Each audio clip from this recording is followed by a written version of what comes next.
All right, welcome to Funding Basics, specifically focusing on the sabbatical program. We had a webinar back on Friday, April 17th, but unfortunately it didn't get recorded, so we wanted to re-record so we can provide this out to the larger community. I'm Lindsay Hammer. I'm the sabbatical lead and one of the program officers here at Rasmussen Foundation.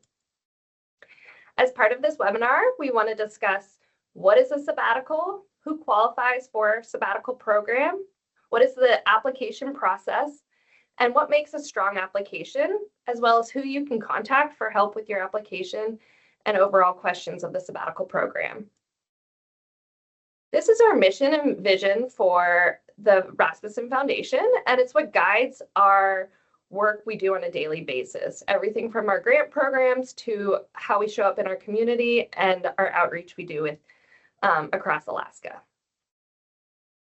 And these are the values that help shape that mission. It's what we look at when we're looking at our grant reviews, and it's what we try to bring forward as we are showing up as staff and program officers in our community. So for a little history about the foundation, we were started by Jenny Rasmussen, who was one of the Swedish missionaries in Yakutat. It was started in 1955, and now, as of last year, we've been around for more than 70 years. In 2023, we actually surpassed 500 million in grant making, which is something to be proud of to see how much support we've provided across the state.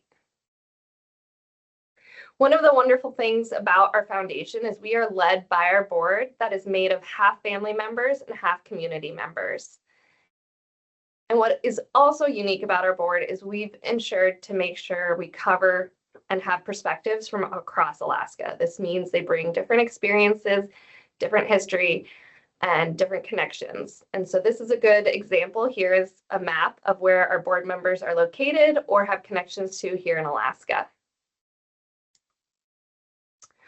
I also wanted to give a brief touch on what our core grant making is. So the sabbatical program falls in our core grant making, as well as with our Tier 1 community support legacy, program-related investments, and our individual artist awards.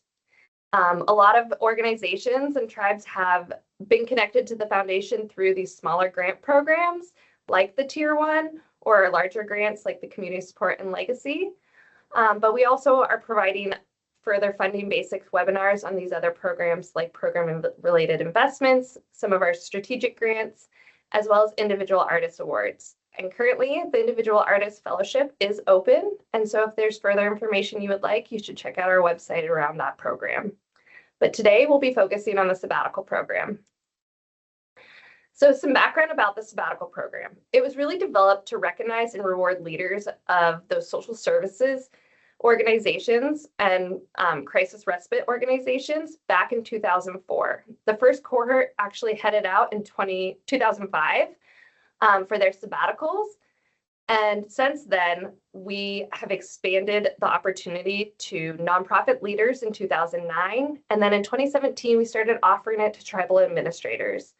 It really came from recognizing the need to provide time for these leaders to rest and rejuvenate so that they didn't reach a point of being burnt out.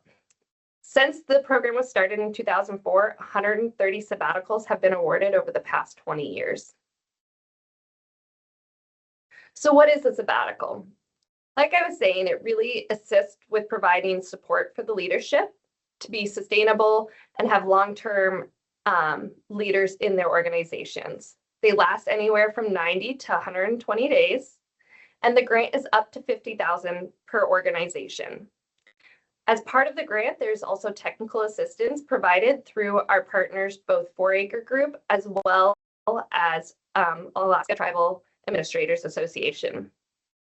There's also the opportunity to be connected with past sabbatical recipients in a mentor relationship as somebody who can just provide an idea of what is it like to receive a sabbatical award, how to prepare your organization, and what it's like to return from a sabbatical. The other goal of this program is to provide succession planning for organizations and foster leadership development within the organizations. And that's where that technical assistance really comes into play. So who is eligible to apply for the sabbatical program? Any 501c3 organization or tribe is able to apply, because it's actually the organization that the leader is applying underneath. The leader must be a full-time employee with a minimum of 35 hours a week and have to be in the role of a CEO, executive director, or a tribal administrator. The other criteria consist of having worked in the field of the nonprofit sector or tribal organization for 7 years, which it doesn't have to be at the same organization, but in the field for 7 years, and then served in that specific executive role at the same organization for 5 years. You must be an Alaskan resident, and you can't have received a Rasmussen Foundation sabbatical previously. And this includes if you were at a different organization and have moved to a new organization. If you received a sabbatical, you can't apply again. So what does that technical assistance I discussed look like? So it's provided through 4-Acre Group or Alaska Tribal Administrators Association, and it's the organization's choice who they would like to pick. Through their support, they do an organizational orientation that involves the interim team, the leader who received the sabbatical, as well as board members, to talk about what does it look like for when the leader is gone, what is the organizational plan, and how return to the organization may look.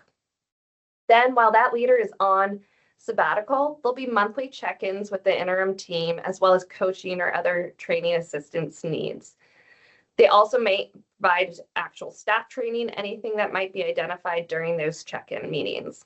And then they do a re-entry meeting with the leader at the end of their sabbatical and help kind of discuss what that transition is going to look like for them. So what can a sabbatical cover?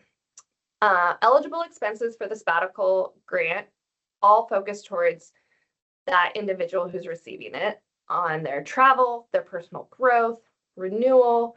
So if you want to go and do a hike through the Dolomites, great. Like if you want to take some of the time and do a road trip to across the United States to see national parks, like great. It can cover your plane tickets, the rental car, the food, tickets to a concert, anything that you have on that bucket list. Dream big. That is the opportunity that this grant is supposed to help serve. As well as part of the grant, up to 10% can be awarded of the award can go to the organization to support the interim staff who's taking on those extra duties while the leader is out. So this could be in the form of a temporary bonus or a salary increase, or it can be for short-term contracted services to help handle some of those duties of the leaders while they're out. The other aspect is it can help support the leader's salary and benefits in their absence if it would impact the organization negatively in meeting their annual budget. Because one of the goals of the grant and the program is never to do harm to an organization. So that is something we want to make sure to discuss when developing your sabbatical budget.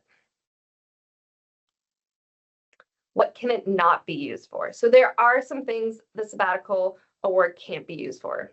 The whole idea is for rest and travel and really disconnecting from work, but it can't be used for things like medical leave or professional development or academic study. So I'm a licensed clinical social worker, and if I was going on a sabbatical, I couldn't use the sabbatical award to attend a conference that would meet my licensure CEUs that I need to receive. Because the idea is I'm completely disconnecting from work and really taking that time to unplug and rest. It cannot be used for degree-seeking courses, and it can't be used for any kind of professional career advancement during that time. The other thing is it can't be used for tangible items. So this would be the idea you can't purchase a camera or computer or tools for a project, as the award technically is going to the organization, so those things would need to go back to the organization. So those are things that aren't covered in it. So what does the process look like for applying for the sabbatical? So applications opened on April 14th, and they'll close in June, on June 16th of this year. But the actual application and when the sabbatical occurs are in 2 different years. So for anyone applying during this period, you actually would take your sabbatical the following year. And we're going to consistently try to keep the same time period for this grant program in the years to come. So once you apply, staff begin to look through applications to check for the eligibility to make sure you met those criteria we discussed earlier, that there's the completeness of all documents that are needed, and that reference calls are started.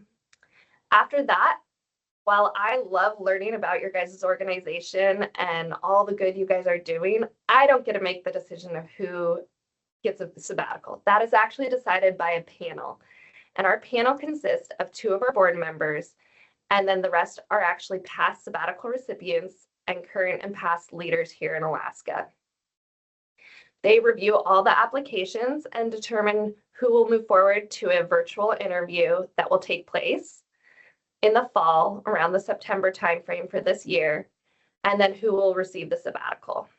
After that, we'll work on pairing each sabbatical recipient with their TA provider of their choice and mentor should they choose. And then the sabbatical itself will occur in the following year. So where do you apply? So just like our other grant programs, you're going to apply online through our grant portal. So what you will do is you'll go to your either grant login, or if you haven't received a grant from the foundation previously, you'll have to create a grant login for your organization. And you're going to be applying underneath the organization's profile. But as you can see here, it's the upper right-hand corner. You click into the grants login. And once you're in there, you'll look at the funding opportunities. And when you click into the funding opportunities, you'll see the sabbatical application call. In there, you want to go through each step, click each tab, and then make sure you have all the required documentation, financials, reference contact information, a letter from your board, all completed prior to submitting it. So as I kind of discussed, there's more than just applying with your organization for the sabbatical. There are things that we request specifically for this grant. Like our other grant programs, we need the organization financials. This helps us know that the organization's in good standing and it wouldn't be detrimental for us to award the leader time away. Then we request 3 references. And please let these references know you are applying. They don't have to know a lot about our grant program. The staff who would call for these reference checks can explain what the program is, but it's really good that they have an idea that we're going to be reaching out and asking them some questions about you. Discuss it with your board or your tribal council. We require a signed letter of support from them so we know they are aware and that they're in support of the leader taking this time away. Then there's the sabbatical grant budget. And this is where I discuss kind of what that looks like. So you can put in your trip to Fiji or your trip across the United States and your Airbnb for the trip and the rental car and meals and incidentals. Those can all be included in your budget. It's also where you're going to list what funding is being provided by the Rasmussen grant and what funding's being covered, expenses are being covered by the organization. So the whole grant is able to, in the portal, designate which one is funding which. Part of that also being is, while you can put a specific trip or plan, we know things change and it's not set in stone. You can always change your plan of where you're going or what you're doing without needing to notify us, like, instead of going to Greece, I'm going to go to Italy. What we do need to know is if your actual sabbatical dates change or you're not able to take the sabbatical at all because of organizational constraints or otherwise. Those are the things we would like you to reach out and let us know ahead of time. The other aspect of your application is we need to have the identified interim leader, and how do we contact them? This really helps with the organizational planning on your end, as well as for your board to be aware of who they're contacting. This is the individual who is going to be the signing authority while you're gone, because you, once you start your sabbatical, are completely disconnected from work. No email, no phone calls. You are on your own, resting and really rejuvenating. And then in the application, you're also going to discuss how that's going to look for your organization. who's taking what duties, who's covering what, and how is that going to pan out for those individuals and their commitment to support. So once you're awarded, that's when that orientation we discussed earlier is going to happen.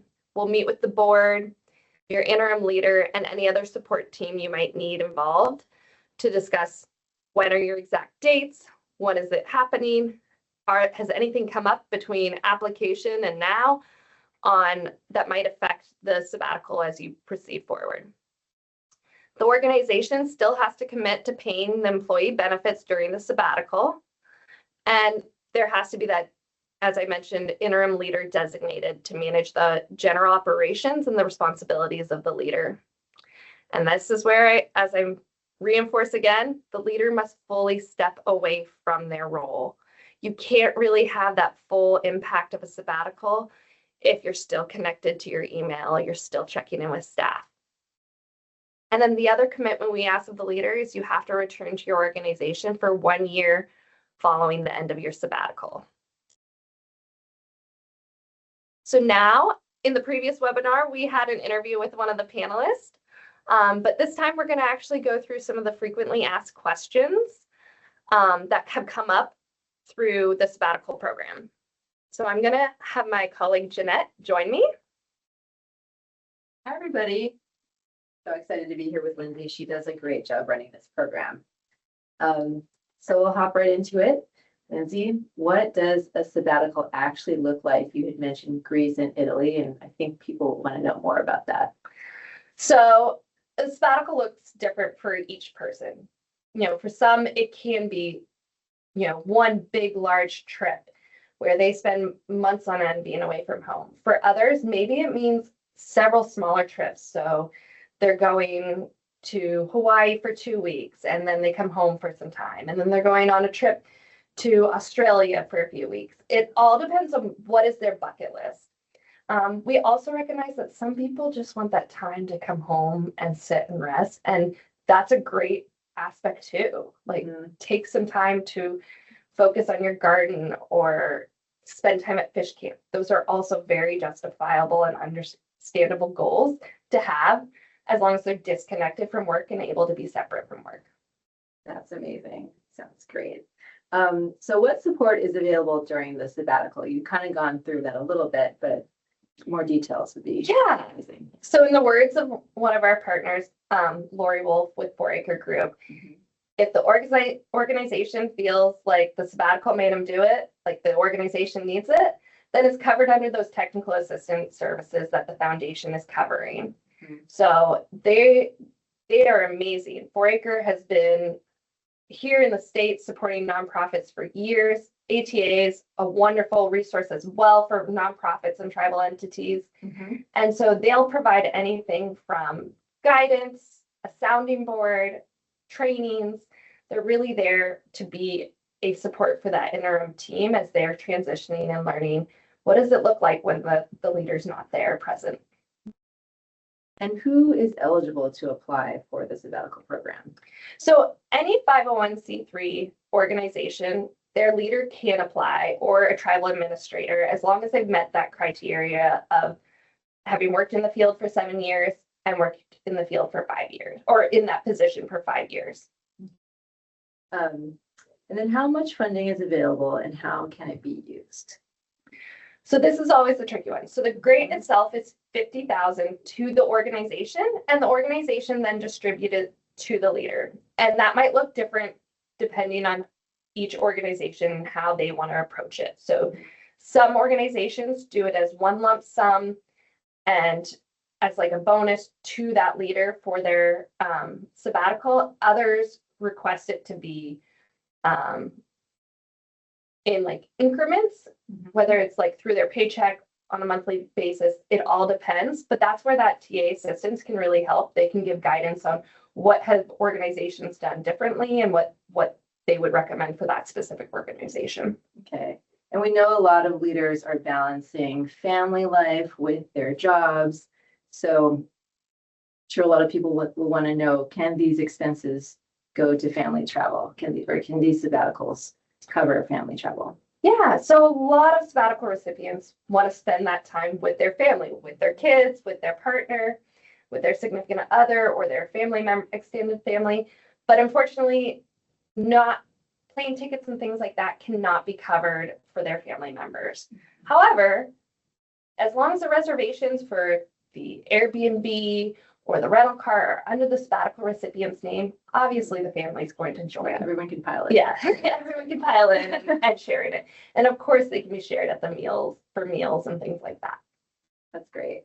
And here's another sort of like maybe more technical question, but can you explain further the 10% allocation to the organization and how that works? Is there wiggle room? Yeah. So the whole goal of this program is really for the sabbatical award to go to the recipient for their time away. But we also recognize that it is an ask of the organization to have their leaders step away for a period of time. And so that's where that 10% can go towards.